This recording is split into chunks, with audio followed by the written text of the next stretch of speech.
Kini tiba saatnya kita akan mendengarkan firman Tuhan. Mari kita siapkan hati kita.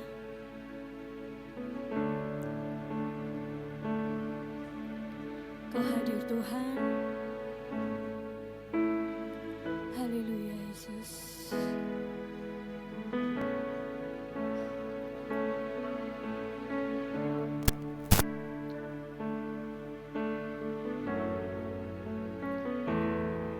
Terima kasih Tuhan.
pujian ini Tuhan dikatakan Kaulah satu-satunya Allah pengharapan kami Bapa.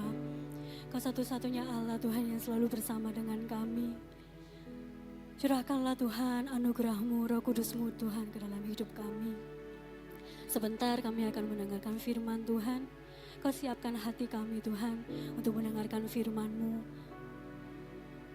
Kau berkati juga Tuhan hamba-Mu yang akan menyampaikan firman Tuhan. Biarlah segala firman itu Tuhan dapat menjadi rema dalam kehidupan kami Bapa. Kami siap Tuhan untuk mendengarkan firman-Mu. Kami siap untuk mendengarkan firman Tuhan. Terima kasih Bapa, terima kasih Yesus. Hanya di dalam nama Tuhan Yesus kami sudah berdoa. Haleluya. Amin. Silakan duduk.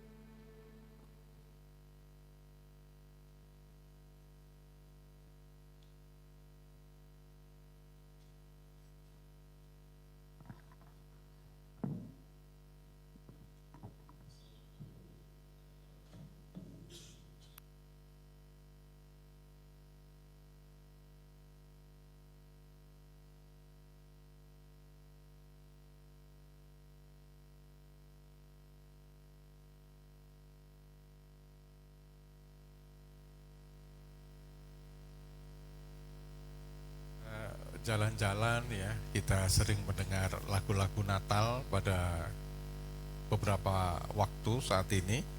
Yang sudah jalan-jalan ke mall mungkin ya, sudah sering mendengar lagu-lagu Natal dan seakan-akan rasa sukacita dan damai itu masuk ke dalam hati kita. Tetapi hari ini kita bisa memikirkan bahwa sebetulnya dunia ini sedang tidak baik-baik saja Bapak Ibu. Secara lokal ya, di Malang saja kita mendengar dan melihat berita-berita tentang banjir yang membuat banyak orang merasa tersiksa. Beberapa hari yang lalu ada satu jemaat di salah satu gereja yang ngobrol sama saya, motornya kintir Bapak Ibu di daerah sekitar Blimbing sana. Saya nggak tahu apakah diketemukan apa enggak ya oleh karena banjir itu. Demikian juga kalau kita melihat dunia secara global, kita juga melihat ada banyak persoalan-persoalan di dunia ya. Beberapa waktu yang lalu kita mendengar berita tentang Cina dan Jepang yang mulai memanas ya, dan Cina siap-siap untuk menyerang atau perang ya dengan negara-negara di sekitarnya. Di YouTube saya ngelihat katanya sih ada 100 kapal militernya Cina mulai mendekati perairan Jepang, dan Perdana Menteri Jepang pun Takaichi kalau tidak salah juga nggak mau kalah ya, menempatkan rudal balistik di pulau terluar. Kalau itu perang, pasti kita juga merasa dampaknya. Ketegangan belum selesai, kita juga melihat dan mendengar peristiwa banjir yang ada di daerah Sumatera Utara. Ya, ada di Aceh, kemudian di Sumatera Utara, dan kemudian di Sumatera Barat ya, yang terkena banjir yang sedemikian parah. Kita punya GKB Bapak Ibu di Aceh ya, tetapi ketika saya kontak pendetanya di sana cukup aman karena GKB kita ada di pegunungan Leuser sehingga tidak terendam oleh banjir. Berita-berita ini pasti tidak menyenangkan buat kita ya, melihat kondisi-kondisi yang seperti itu. Apalagi kemudian di dalam banjir ini kita juga menyaksikan ya beberapa pejabat publik ya, para politisi dengan gaya yang banyak orang membuat jengkel ya, sampai para selebritis itu mempunyai komentar-komentar yang nggak enak dibaca ya. Salah satunya saya baca komentarnya Inul Daratista ya, yang nggak suka dengan para politisi yang sedang cari muka. Hal-hal seperti ini yang ada di sekitar kita Bapak Ibu. Belum lagi kalau kita melihat tingkat pengangguran di Indonesia ini semakin tinggi. Dari statistik yang saya baca ya, dijelaskan bahwa ada sekitar lebih dari antara 50-40% dari sarjana yang baru lulus itu susah untuk mendapatkan pekerjaan. Saya pikir 50% lebih ya, karena ada banyak anak-anak muda yang tidak memiliki pekerjaan yang mapan oleh karena kondisi ekonomi Indonesia yang sedang tidak baik-baik saja. Nah, hari ini Bapak Ibu, ketika kita belajar firman Tuhan dengan satu tema harapan untuk pemulihan, saya pikir kita tidak sedang bicara tentang motivasi yang kosong, tetapi kita ingin melandaskan harapan dan iman kita pada pondasi yang kokoh kepada firman Tuhan. Harapan untuk pemulihan ini bicara tentang harapan kita akan adanya pemulihan kehidupan kita setelah manusia jatuh ke dalam dosa. Tema ini adalah tema yang menjadi kalender dunia ya, oleh karena hari ini kita memasuki Advent yang pertama. Jadi kalau Bapak Ibu senang mendengar berita-berita tentang kekristenan, minggu pertama bulan Desember itu disebut sebagai Advent yang pertama. Kemudian nanti minggu kedua adalah Advent yang kedua dan seterusnya. Dan Advent yang pertama ini seluruh dunia memberitakan tentang harapan. Harapan di dalam cerita Natal, harapan di dalam kisah Natal. Apa yang ada dalam cerita Natal itu terkait dengan harapan kita.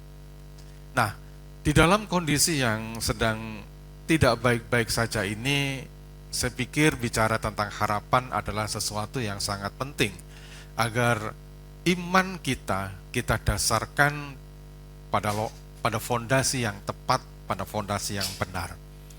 Ada beberapa hal yang ingin saya sampaikan buat seluruh sidang jemaat terkait dengan harapan untuk pemulihan ini Bapak Ibu. Yang pertama, saya ingin sampaikan adanya benih pengharapan yang telah Tuhan berikan kepada manusia pada saat manusia mengalami kejatuhan yang pertama kali di dalam kitab Kejadian. Mari kita baca. Kejadian pasal 3 ayat yang ke-15. Saya akan bacakan Bapak Ibu. Aku akan mengadakan permusuhan antara engkau dan perempuan ini, antara keturunanmu dan keturunannya. Keturunannya akan meremukkan kepalamu, dan engkau akan meremukkan tumitnya. Sidang jemaat yang dikasihi oleh Tuhan, kita pasti ingat cerita tentang kejatuhan manusia pada masa awal-awal penciptaan. Pada saat itu kan Tuhan menempatkan Adam dan Hawa di Taman Eden, satu tempat yang begitu bagus di mana manusia tidak pernah mengalami kesulitan apa-apa, tidak perlu bekerja sampai berjerih lelah mengeluarkan keringat, semua makanan sudah disediakan di sana, semua kebutuhan telah disediakan di sana. Tetapi oleh karena manusia terbujuk oleh godaan iblis, maka manusia diceritakan makan buah pengetahuan baik dan jahat. Saya pikir bukan persoalan buahnya ini jenisnya kayak apa, ya kan? Banyak orang yang kemudian menafsirkan buah ini seperti buah apel, sehingga setiap kali ada cerita Natal, kalau pegang buah ini gambarnya itu seperti buah apel. Padahal dalam Alkitab tidak pernah disebutkan model buahnya kayak apa. Saya pikir bahwa ketika manusia makan buah pengetahuan baik dan jahat, itu bicara tentang ketidaktaatan manusia terhadap perintah Tuhan. Nah, ketika manusia tidak taat kepada perintah Tuhan dan makan buah itu, maka pada saat itulah Alkitab ceritakan terputuslah hubungan antara Allah dengan manusia. Bahkan di dalam teks itu dikatakan manusia diusir dari Taman Eden itu. Apa yang terjadi Bapak Ibu? Ketika manusia terpisah hubungannya dengan Tuhan, disitulah mulai yang namanya penderitaan. Alkitab katakan ular sebagai biang keladi persoalan itu akan berjalan dengan perutnya. Perempuan akan mengalami kesakitan di dalam persalinannya. Dan pria akan mengalami jerih lelah, mengeluarkan keringat ketika dia mencari nafkah buat keluarganya. Sebetulnya ini adalah gambaran simbolik dari penderitaan yang dialami oleh alam semesta ketika manusia jatuh ke dalam dosa. Ini yang terjadi dalam kehidupan alam semesta ini. Ketika terputus hubungan antara Allah dengan manusia, maka seluruh yang ada di alam semesta ini mengalami penderitaan. Nah, di dalam konteks inilah Tuhan tidak membiarkan manusia mengalami kondisi yang terus-menerus mengalami penderitaan. Alkitab memberikan gambaran kepada kita ketika Tuhan menjanjikan pemulihan itu.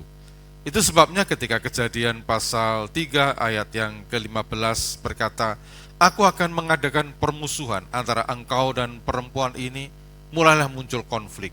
Tuhan memunculkan konflik di antara mereka yang tidak taat itu. Antara keturunanmu dan keturunannya. Keturunannya akan meremukkan kepalamu dan engkau akan meremukkan tumitnya. Bapak Ibu yang dikasihi Tuhan, teks ini oleh beberapa teolog disebut sebagai proto-evangelium. Artinya inilah Injil yang pertama. Injil itu kan kabar sukacita. Kabar sukacita yang pertama yang diberikan Allah kepada manusia. Bahwa satu kali kelak akan ada seorang Mesias yang akan menyelamatkan engkau dan yang akan memulihkan hubunganmu antara Allah dengan manusia. Inilah yang saya sebut sebagai benih daripada pengharapan itu. Bibit daripada pengharapan itu. Kita akan melihat teks ini, Bapak Ibu. Ada dua hal yang ingin saya garis bawahi. Yang pertama dikatakan, keturunannya akan meremukkan kepalamu. Siapa yang dimaksud dengan keturunannya ini? Anak dari perempuan yang jatuh ke dalam dosa itu. Ini merujuk kepada kedatangan Tuhan Yesus. Bahwa Sang Mesias itu akan datang dan dia akan meremukkan kepala si ular. Meremukkan kepala ini gambaran daripada Sang Mesias itu akan membuat mati, akan mematikan si iblis itu, akan mengalahkan si iblis itu, akan menumbangkan kuasa dosa dan maut itu. Yang kedua, Bapak Ibu, yang perlu juga kita renungkan, keturunan si ular, iblis dan segala keturunannya itu akan meremukkan tumitnya. Tumitnya siapa? Tumitnya keturunan perempuan itu. Nah, sekarang kita lihat. Apa yang dimaksud dengan meremukkan tumit ini? Meremukkan tumit ini gambaran dari bahwa iblis itu memang sudah diplot oleh Tuhan, sudah ditentukan oleh Tuhan akan menjadi sumber penderitaan manusia. Dia akan mematuk tumit daripada manusia, tetapi tidak mematikan, hanya memberikan penderitaan. Hari ini Bapak Ibu yang dikasihi Tuhan, bukankah yang namanya penderitaan itu cukup akrab dalam kehidupan manusia? Siapapun tidak kebal terhadap yang namanya penderitaan. Apapun itu. Apakah penderitaan secara ekonomi, penderitaan secara kesehatan, dalam relasi keluarga, di tempat kerja.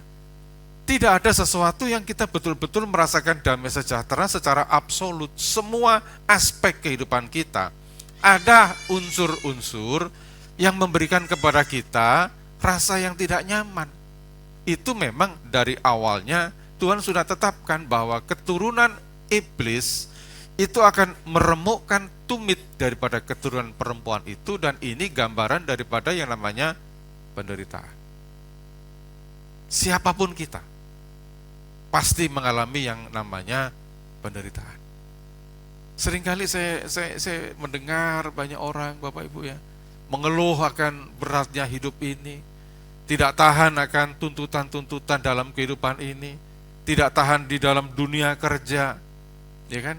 Sering saya mendengar orang-orang yang kemudian meninggalkan pekerjaannya, tidak konsisten di dalam pekerjaannya. Kenapa?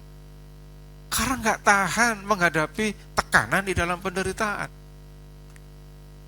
Alkitab hari ini berkata, selama kita hidup di dalam dunia ini, kita pasti mencicipi apa yang namanya penderitaan. Karena itu sudah digariskan oleh Tuhan.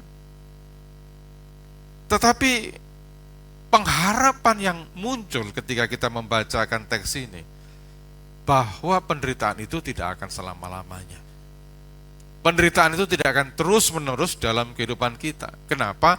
Karena satu kali kedatangan Mesias yang dinanti-nantikan oleh orang Israel pada masa itu akan datang dan dia akan meremukkan, menghancurkan kepala si ular, membunuh si iblis ini. Nah, inilah ya Bapak Ibu yang ingin saya sampaikan. Benih pengharapan itu. Benih pengharapan itu oleh Tuhan sudah diberikan jauh-jauh hari. Bahkan momennya itu berdekatan dengan kejatuhan manusia. Artinya adalah bahwa sebetulnya Tuhan itu tidak nyaman melihat manusia itu di dalam penderitaan. Dia nggak suka. Itu sebabnya dia berikan benih pengharapan. Bertahanlah engkau anakku. Mungkin Tuhan bilang begitu. Sabarlah engkau anakku.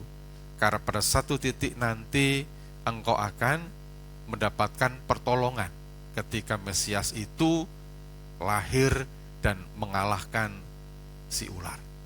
Ini benih pengharapan. Yang kedua Bapak Ibu,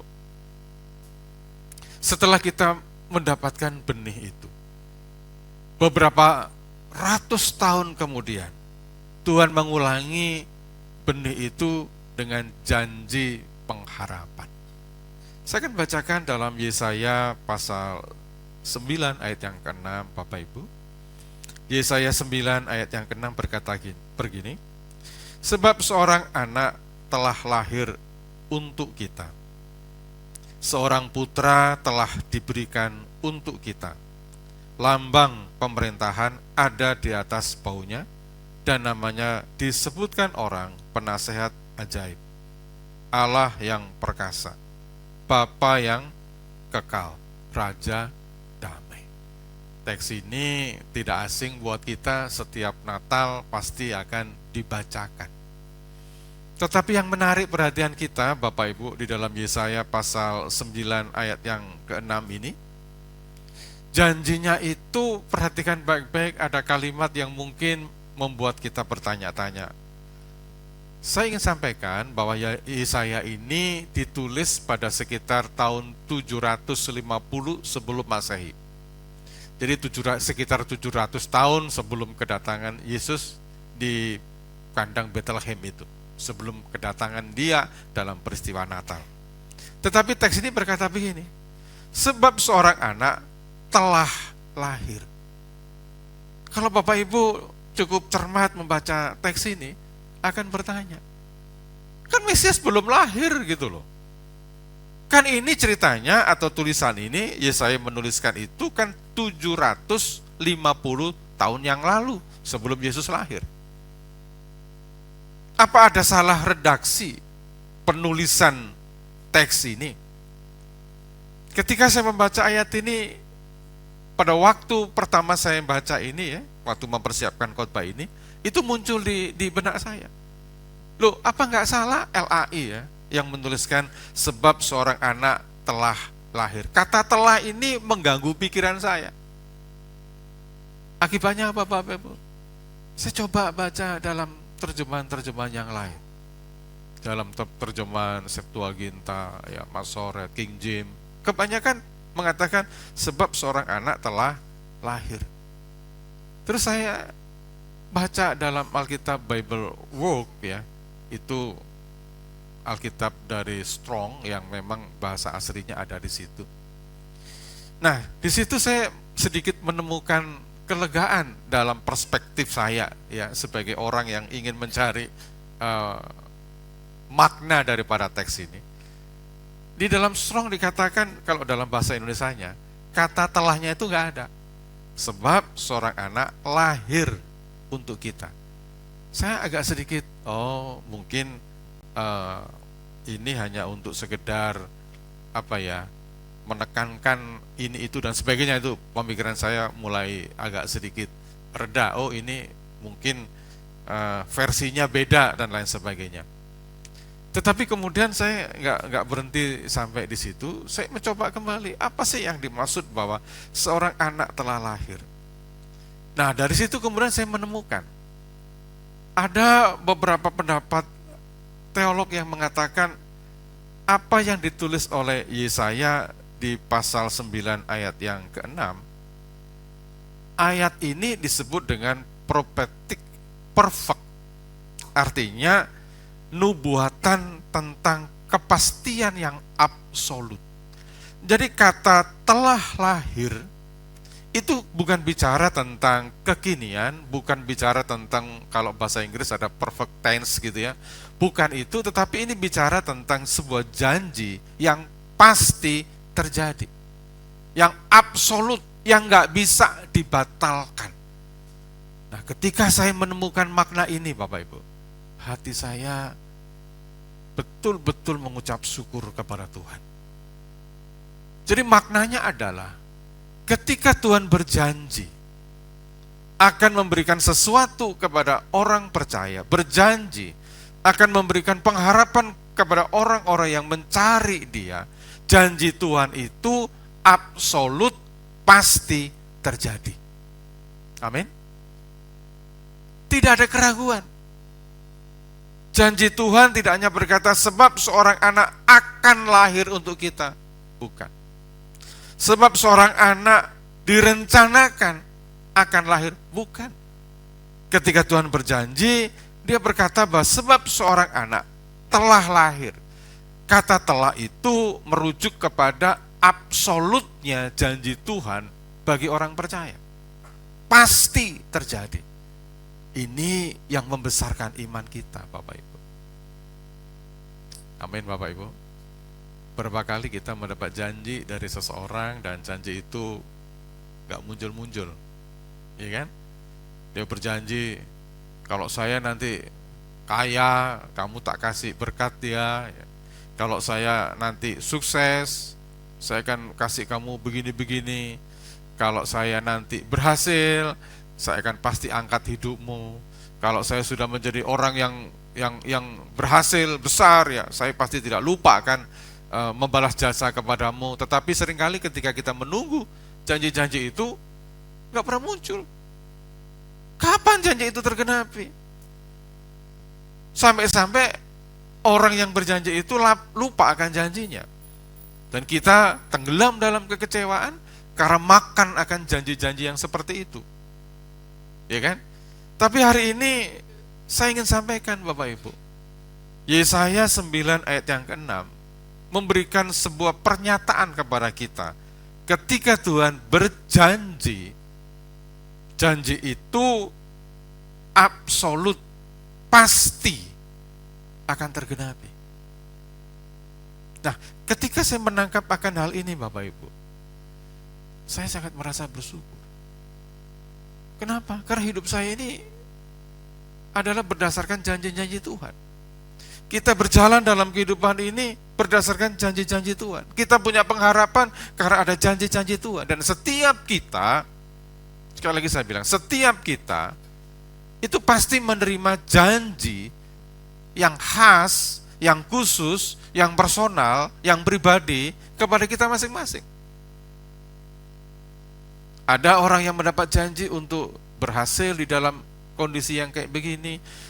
Ada yang mendapat janji keberhasilan dalam bidang yang tertentu dan sebagainya, dan kita tangkap, kita pegang janji itu. Ya kan? Kita nunggu kapan janji itu terjadi. Dan hari ini saya mau katakan, apapun yang dijanjikan Tuhan dalam hidupmu tidak akan pernah gagal. Karena itu absolut. Teks ini mengajarkan kepada kita, anak itu telah lahir.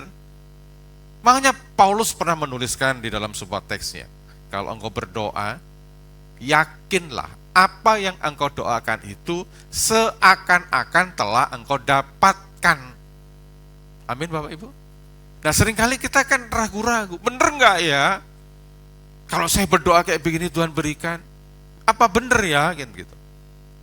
Ketika saya membacakan ayat ini Bapak Ibu, saya kembali merenung dalam perjalanan hidup saya yang sudah cukup panjang ini. Ada berapa kali saya terus ingat waktu saya masih muda, waktu pertama kali ikut Tuhan, waktu masih punya kasih yang mula-mula, yang menggebu-gebu ikut Tuhan. Saya seringkali mendengar tentang janji-janji Tuhan. Bahwa besok engkau akan begini, besok engkau akan begitu. Di dalam perjalanan waktu, oleh karena janji itu lama tidak tergenap, belum tergenapi, kadang-kadang saya mulai bertanya-tanya, Tuhan benar nggak ya? Engkau akan membuat saya seperti ini, engkau akan mengerjakan ini dalam kehidupan saya. Benar nggak bahwa apa yang saya harapkan akan terjadi dalam kehidupan saya? Dan ternyata setelah perjalanan hidup ya, sampai hari ini usia saya udah 60 tahunan ya, 61 ya. Saya bisa merasakan bahwa apa yang Tuhan janjikan itu satu persatu Tuhan genapkan dalam kehidupan saya. Kenapa? Karena janji Tuhan bersifat absolut. Tuhan tidak pernah lupa. Janji Tuhan tidak mungkin gagal. Amin Bapak Ibu.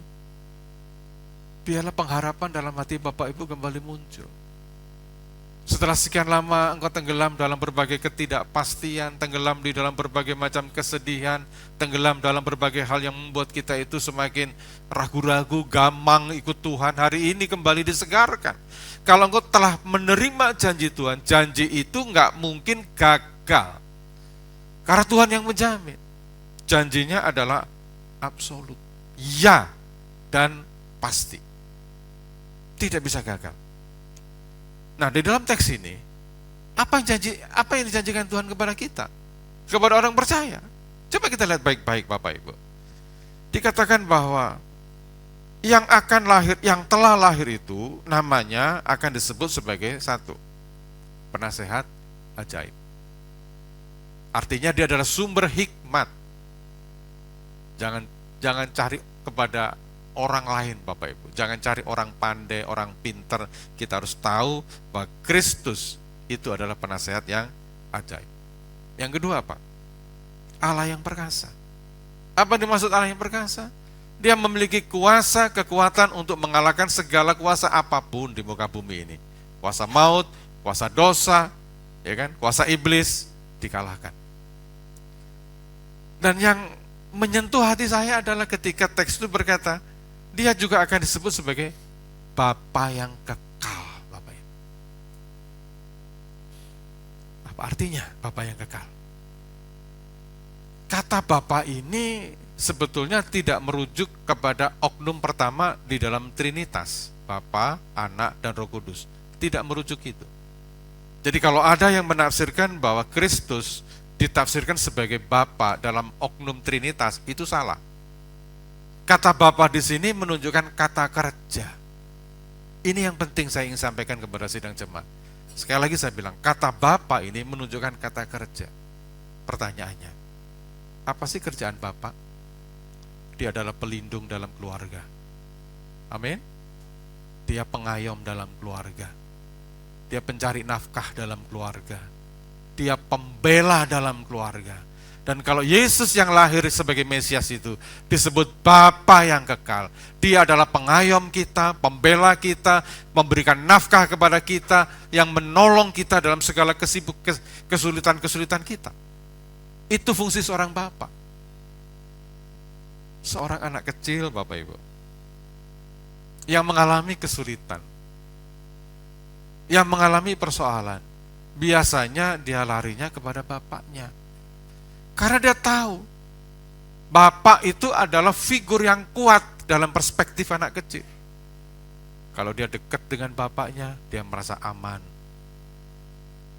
Dia merasa nyaman. Dia merasa tenang. Betul ya Bapak Ibu ya? Amin. Dan Yesus itu adalah Bapa kita. Dia disebut Bapa yang kekal. Sehingga apa yang menjadi persoalan kita? Kalau Bapak kita adalah Yesus, Sang Mesias itu, apalagi yang kita takutkan? Saya pernah kasih ilustrasi beberapa tahun yang lalu. Akan sangat menjengkelkan kalau misalkan Pada satu hari ada seorang anak yang menangis meraung-raung sampai tantrum begitu.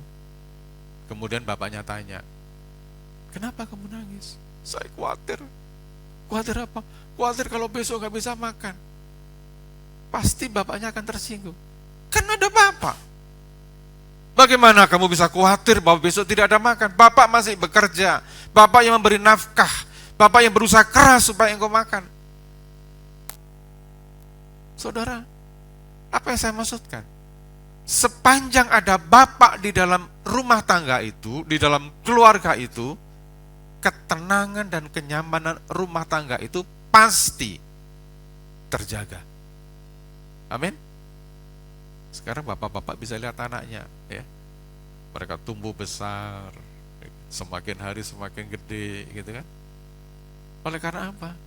Oleh karena ada bapak yang merawat dan menafkahi mereka di dalam proses pertumbuhan mereka. Dan Tuhan berjanji kepada kita, Bapak Ibu yang terkasih. Sekali lagi saya bilang Tuhan berjanji. Dan janjinya saya bilang tadi apa? Absolut. Bahwa telah lahir sebuah janji yang absolut, yang tidak mungkin gagal. Engkau akan memiliki seorang Bapa yang kekal. Engkau akan memiliki oknum yang bisa memberikan perlindungan dalam kehidupanmu, menjaga hidupmu, memberi nafkah hidupmu. Kalau kita punya Bapa seperti ini, buat apa lagi kita mengalami kekhawatiran? Amin. Makanya Paulus pernah berkata, kalau Tuhan di pihakku, siapa yang jadi lawan aku? Yang terakhir, di dalam Yesaya 9:6 dikatakan, Bapa yang kekal itu juga disebut dengan Raja Damai. Dia adalah sumber kesejahteraan dalam kehidupan orang-orang yang mengandalkan Dia. Nah, janji ini Bapak Ibu diberikan kepada kita. Kapan ini? Seperti saya bilang tadi, teks ini ditulis 700 tahun sebelum Masehi. Udah, kalau sekarang ya kan mestinya kan ratusan tahun yang lalu. Itu janji yang Tuhan berikan kepada kita. Nah, di dalam peristiwa Natal Bapak Ibu, janji tentang pengharapan itu digenapi. Perhatikan teks ini terkait dengan penggenapan harapan itu. Lukas 2 ayat yang ke-11. Firman Tuhan berkata begini. Hari ini telah lahir bagimu juru selamat, yaitu Kristus Tuhan di kota Daud. Kalau Bapak Ibu coba cermati akan teks ini, Bapak Ibu akan menemukan ada kesamaan antara Lukas 2 ayat 11 dengan Yesaya 9 ayat yang ke-6 tadi. Coba Bapak Ibu lihat. Yesaya 9 ayat yang ke-6 dikatakan, ya kan, seorang anak telah lahir. Sudah perhatikan? Coba ini. Lukas 2 ayat yang ke-11. Hari ini telah lahir bagi. Katanya sama. Apa itu? Telah lahir. Tapi maknanya berbeda. Kalau dalam Yesaya tadi kata telah lahir menunjukkan penggenapan yang sempurna, ya, profetik, perfect, ya, nubuatan yang sempurna. Tapi kalau Lukas 2 ayat yang ke-11 ini teks ini bicara secara literal, bicara secara apa adanya, bicara secara sejarah bahwa hari ini telah lahir. Ada satu momen, ada satu kejadian yang real bahwa hari ini, kapan itu? 2000 tahun yang lalu. Di mana? Di kota Daud telah lahir bagimu. Coba sudah perhatikan. Penggenapan janji ini memakan waktu yang cukup lama.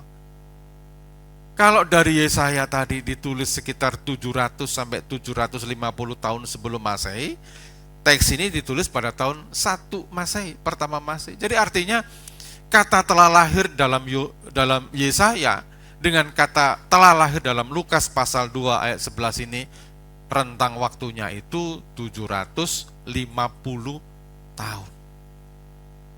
Mengandung makna yang berbeda. Hari ini telah lahir bagi, menunjukkan sebuah kenyataan bahwa engkau tidak lagi berharap, engkau tidak lagi berangan-angan. Apa yang menjadi harapanmu, apa yang menjadi angan-anganmu hari ini telah ada.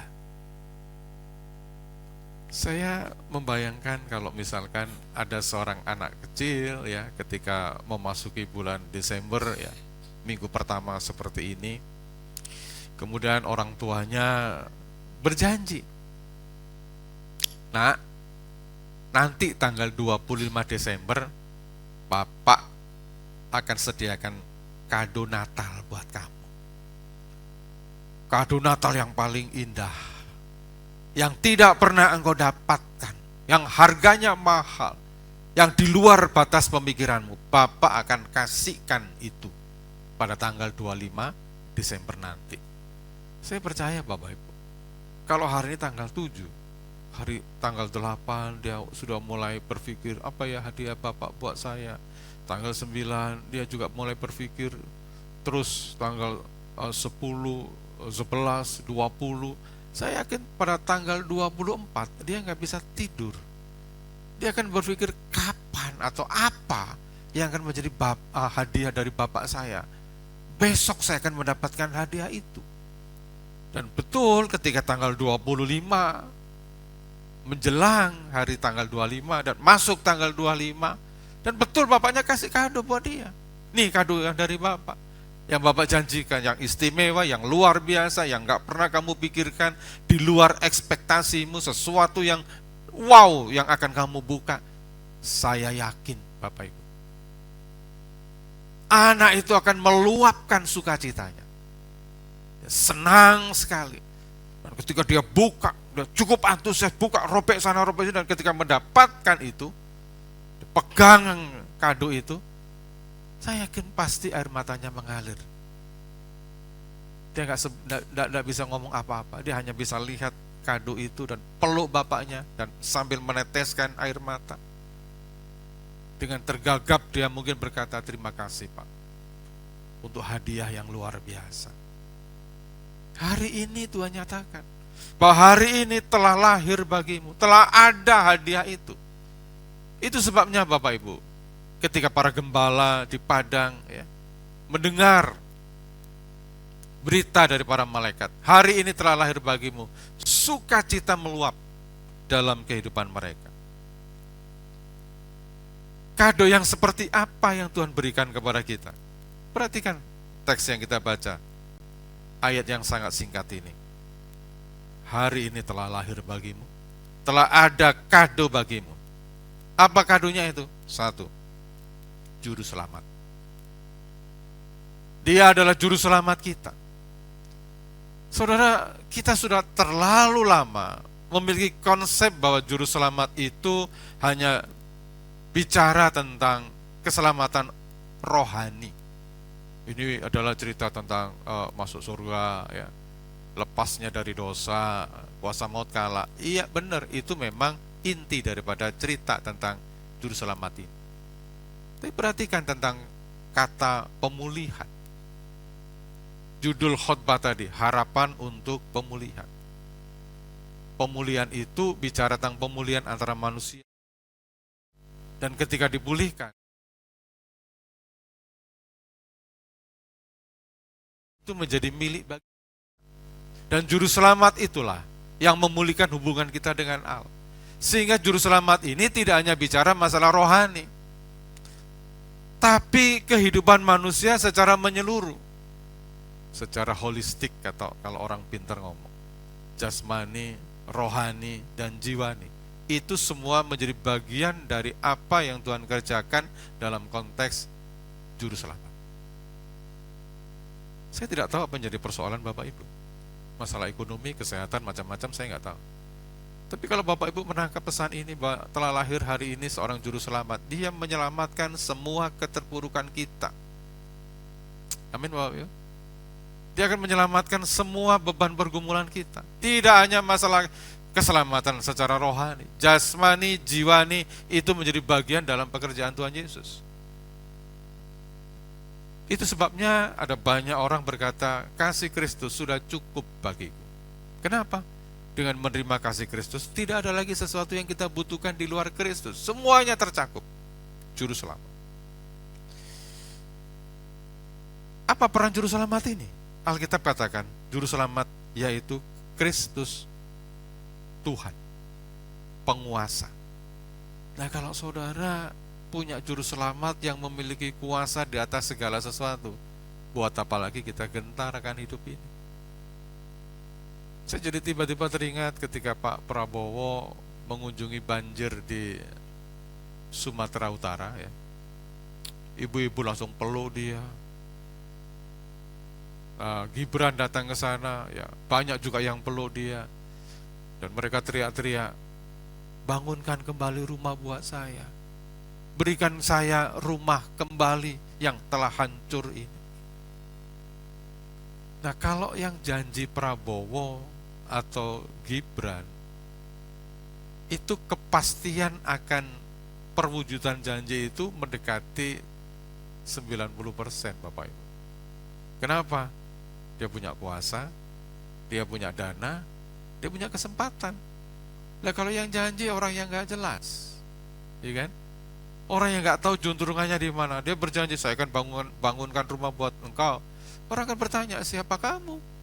Dari mana kamu?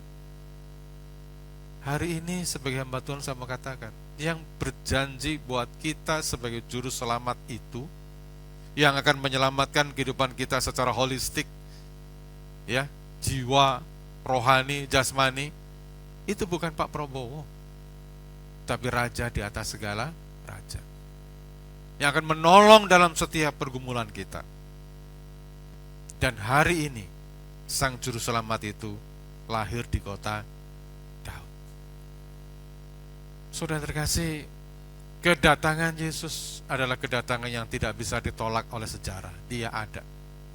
Dia lahir di kota Daud, namanya Yesus. Pada tahun sekitar tahun 30-an Masehi, ada Mesias yang seperti inilah, yang memberikan janji kepada kita untuk pemulihan. Kiranya dengan kebenaran firman Tuhan hari ini, Bapak Ibu yang harapannya sudah mulai kendor, sudah mulai surut, ya, menjadi orang Kristen sudah mulai kurang antusias, kurang bersemangat, kiranya firman Tuhan kembali menguatkan kita, bahwa di dalam kehadiran Kristus ada janji untuk pemulihan. Kiranya Tuhan memberkati. Saya undang tim musik untuk mempersiapkan diri. Mari Bapak Ibu kita bangkit berdiri bersama-sama.